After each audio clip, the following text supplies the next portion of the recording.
هێرش بۆ سەر دۆناڵد ترامپ کاندیدی کۆماریەکان و سەرۆکۆماری پێشووی ئەمریکا کاردانەوەی زۆری لێکەوتۆتەوە هەم لە نێو وڵاتان هەم لە نێو ڕای گشتی ئەمریکا بە تایبەتی من لەسەرم بابەتە قسە دەکەم لەگەڵ میوانەکەم بەڕێز دکتۆر نەوزاتی تۆتی شارەزای سیاسی و مامۆستای زانکۆ لە بەریتانیاوە لەگەڵما. دکتۆرم کاتت باش، پێتان وایە لە کەمتر لە 4 مانگی ترکەماوە بۆ هەڵبژاردننی سەرۆکایەتی ئەمریکا ڕووداوێکی لەم شێوەیە لە کاتی بانگەشەی هەڵبژاردن بۆ کۆماریەکان ڕوودەدات ئەمە چاوەڕوانکراو بوو؟ ئایا ئەمە تونندوتیژی سیاسی لە ئەمریکا بنەماکانی دموکراسی ناباتە ژێر پرسیارەوە؟ بەڵێ زۆر سپاس. بێگومان چاوەڕوانکراو نییە، بەڵام لەگەلەوەشدا هەموو شتێک ڕوودانە هەیە بە تایبەتیش ئەوە یەکەم جار نییە لە ئەمریکا حادسەیەکی وای ڕوەدا ئەگە تو سەیری مێژووی ئەمریکا بکەی، مێژووی تاریخی ئەمریکا بکەی، بێگومان لە زۆر مەحەتە دەتوانین بڵێن تونندوتیژی سیاسی بەرامبەر کەمپینی هەڵبژاردن یان سەرۆکیەک ئەنجام درا. تەنانەت کوشراویش مەسەلەن یەکێک لەوانە جون کەنەدی لە ساڵی 1963 تیرور کرا لە ئەمریکا کەوا داوات یاردەیکردنی نییە، بەڵام ئەوەی جگەی سەرنجە بەتایبەتەوەی بە سەبارەتەوەیە کە حملەی دۆناڵد ترامپ حملەیەکی زۆر توندە وازانن کە ئالێوان تاکانی دژی پارتی دیموکرات لەوانە یعنی یەکێک لە هۆکارەکان بیت، بەڵام لەگەڵ ئەمڕۆ داوا احتمالە کارگەریەکی باشتر بکە لەسەر کەمپینی دۆناڵد ترامپ ئەوەی بر دەنگی زیاتری بدە دەستبینیت. هەرچەندەوە کۆماژان پێکرد لە ئەمریکا ڕوادان بە سیاسی و دەتوانی بڵێنیش کە هۆکارەکانی کە لە احتمالە بوو وەکو دیگەڕیتەوەی کە زۆر توندە لە کەمپینەکانی زۆر هێرشێکە تا سەر حزبی دیموکرات یا خەبەرەکانی لەوانە ئەوەیەکە لە هۆکارەکان بیت، بەڵام با شێوەیەک لە شێوەیەکان ئەمریکادا ئەگەر تو سەیری هەموو هێزە سیاسەکان بکەی هەمووی ئیدانەی دەکەن و ئەمەش بێگومان لە وڵاتێکی چ دیموکراتی بێ یان دیکتاتۆر بێ دەتوانێت کەسێک ینی عرضی با ئەو جورە. باشە دکتۆر نەوزات پێتان وایە کە ئەم ڕووداوە کاریگەری لەسەر ڕایگشتی لە نێو ئەمریکادا دەنێت؟ ئایا ئاراستەی ئەنجامی هەڵبژاردنەکان بەلای دموکراتیا کۆماریەکاندا دەگۆڕێت؟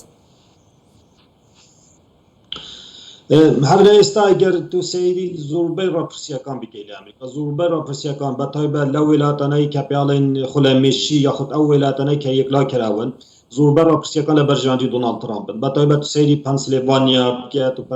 ویسکانسن بکە، جۆرجیا بکە، نەڤادا بکە، یعنی لە زۆربەی ئەو وێلاتانەی کە کارگەری یەکجار زۆرە لەسەر ئەوەیە کی دەبیتە سەرۆکی ئەمریکا، ترامپ لە پێشەنگ بە ڕاپرسیەکان لەبەر ئەمە ئەمەیەکێ لە هۆکارەکان لەوانە یەکێ لە هۆکارەکان بیت کە هانی جەماوەر یاخود هەندێک خەڵکی تونتڕە یاخود تونندوتیژ بدە تەناژوو بدە لە ناوەخۆی ئەمریکا بەو شێوە یعنی پەنا بەنەبەر ئەو تونندوتیژی سیاسی. بێگومان ئەمە کارگەری دەبی لەسەر کەمپینی هەڵبژاردنەکان و کارگەری دەبی لەسەر ڕای گشتی شەقامی گشتی ئەمریکا بای زیاتر پاڵپشی دۆناڵد ترامپ کە من بە قەنەعەتی خۆم دەتوانم بڵێم کە ئەمڕۆدا کارگەری زۆری دەبیتن، یعنی تەنانەت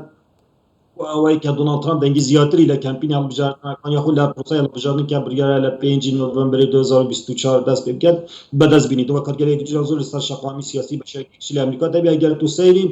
ڕای گشتیش بکەیت چ سیاسی بێت چ جەماوەری بێت چ شەقامی هەمووی دژی ئەوانە دژی ئەو تونندوتیژیانە و دژی ئەوان کە بە شێوەیەکی یعنی بە شێوەیەکی تونندوتیژیانە لەگەڵ کاندیداکان بگرێت بەڵێ بەرامەش پێم وایە لە کۆمەلگایەکی وەکە ئەمریکا کە کۆمەلگایەکی دیموکراسیە حەز لە دیموکراسی دەکات و وڵاتیان ڕادایەکی زۆر بەدەتوانم بڵێم ئەو ڕووداوانە دەگمەنن، بێگومان کارگەری زۆریشی دەبێت یعنی لەسەر کەمپینی دۆناڵد ترامپ بەوەی دەنگی زیاتری بینیتن و بە قەنەعەتی منیش دۆناڵد ترامپ ئەگەر ئەو کەمپینە بەو شێوە بەردەوام بیتن و ئەگەر کاندیدی کۆمەڵەکان بەتایبەتی جو بایدن نەکێشتەوە کەسێکی تر داوێت باگەر زۆر دۆناڵد ترامپ داهاتووچەکە دەبێتەوە. باشە دکتۆر نەوزات، ئایا کۆمەڵگەی ئەمریکا بەپێی ئاراستەی سیاسی لایەنەکان دەنگ دەدات یا ئەم جۆرە ڕووداوانە کاریگەری لەسەر دەکات؟ بۆ نمونە دموکراتەکان هەموو کات سیاسەتێکی پۆپۆلیستانیان لە ناو خەڵکدا هەبووە و ڕای خەڵکیان ڕاکێشاوە لە بەرامبەردا کۆماریەکان بە شێوازێک سیاسەتیان لەسەر بیر و بۆچوون و باوەڕەکانی خەڵک کردووە بۆ دەنگەکانیان. ئایا ئەمە چۆن دابەش دەکرێت؟ ئەم دابەشکاری لە دوای ئەم ڕووداوانە خەڵکی ئەمریکا لەسەرم بابەتە بڕیار دەدات؟ نەخێ لەسەر بابەتە بڕیار نادات، یعنی لەسەر ئەساسی سوزعات وەزیەتە بڕیار نادات، بەڵام ئێمە ئازانین کە وەکو ئاماژەم پێکرد دۆناڵد ترامپ لە پێشە بەپێی هەموو کەمپینەکانی هەڵبژاردن یاخود بەپێی هەموو ڕاپرسیەکان کە لە ئێستا حتا ئێستا لە ئەمریکا دەیکردن بەتایبەت ئەو وێلاتانەی کە یەکلا کراون لەبەر ئەمە ئێمە یەکێک لەو کارەکانە، بەڵام لەگەڵ ئەوەشە دەبی بزانین کە لەو ماوەیەکەی دۆناڵد ترامپ بە تایبەتیش کەمپینەکانی هەڵبژێردن ئەو بابەتانەی کە دۆناڵد ترامپ دەوەژێنیتن بە تایبەتیش جەمالی زۆری هەیە لە ئەمریکا یعنی بە لە ناو شەقامی ئەمریکا بۆ نمونە تو سەیری مەسەلەی ئیمیگریشن بکە لە ئەمریکا لە سەردەمی جو بایدن یعنی بارودۆخێکە زۆر خراپتر لە تا خەڵکێک جار زۆر داخلی ئەمریکا بووە بە تایبەتیش لە سنووری مەکزیک و ئەوانە برنامەی دەتوانین بڵێ بەرنامەی جو بایدن بۆ مەسەلەی چارەسەرکردنی پرسی ئیمیگریشن زۆر شکستینەوە و ترامپ بە پلانێکی باشترەوە خەڵکی ئەمریکا زیاتر باوەری بە پلانی دۆناڵد ترامپ تەنانە لە ڕووی ئابووریشەوە لە ڕووی ئابووری مەسەلەی ئێنەرژی مەسەلەی تەندروستی ئەوانە خەڵک زیاتر باوەری بەوە هەیە بە تایبەتیش لە ئەمریکا پلانەکەی دۆناڵد ترامپ لەسەر ئاستۆ ناوخۆی ئەمریکا لە ڕووی ئابووری لە ڕووی سیاسی لە ڕووی ئیمیگریشنەوە زیاتر بەرژەندی لە خزمەتی بەرژەنجەکانی ئەمریکا یعنی بەستم حاڵەتیانی ئەمریکا زیاترەوەکەنەوە جو بایدنیش بەڕاستی نەیتوانیا لە ماوەی کە سەرۆکاتی کردە 2020 هەتا ئێستا نەیتوانێت بەو شێوەیە کە ئەو بەڵینانەی بە خەڵکی ئەمریکادا بە تایبەتیش لە ڕووی ئیمیگریشن دەتوانم بڵێم کە پرسێکی گەورەیە لە ڕووی ئابووریشەوە نەیتوانیا یعنی تەڕەتەک ئەو بەڵینانە جێبەجێ بکات ئەمەش بووە فاکتەرێکی گرنگ بەدەستی ترامپ کەمپینی ترامپ بە ئەوەی هێرش بکەنە سەر دیموکراتیەکان و بتوانن وەکو ئاماژان پێکە لە زۆربەی ڕاپرسیەکان ترامپ لە پێشەوەی ئەمە بێژگەلەوەی کەوە لە سەرەتا ئاماژان پێکی کەساتی خودی بایدن ئێستا لاوازە تەڕەتایەکی زۆر توابینی لە لێدوانەکانیدا تەڕەتایەک هەندێک ئاماژە بەوە دەکەن کەسێکە کە ناتوانیتن مای 4 ساڵەتی سەرۆکاتی بکات کەسێکی لاوازە و تەمەنی بەس چوە لەبەر ئەوانە هەموو دەکات کە هەموو ئەم فەکتەرە لە بەژێری دۆناڵد ترامپ. بەڵێ بەڕێز دکتۆر نۆزات هیتۆتی شارەزای سیاسی و مامۆستای زانکۆ سپاس لە لیڤەرپول لە بەریتانیاوە لەگەڵمان بووی.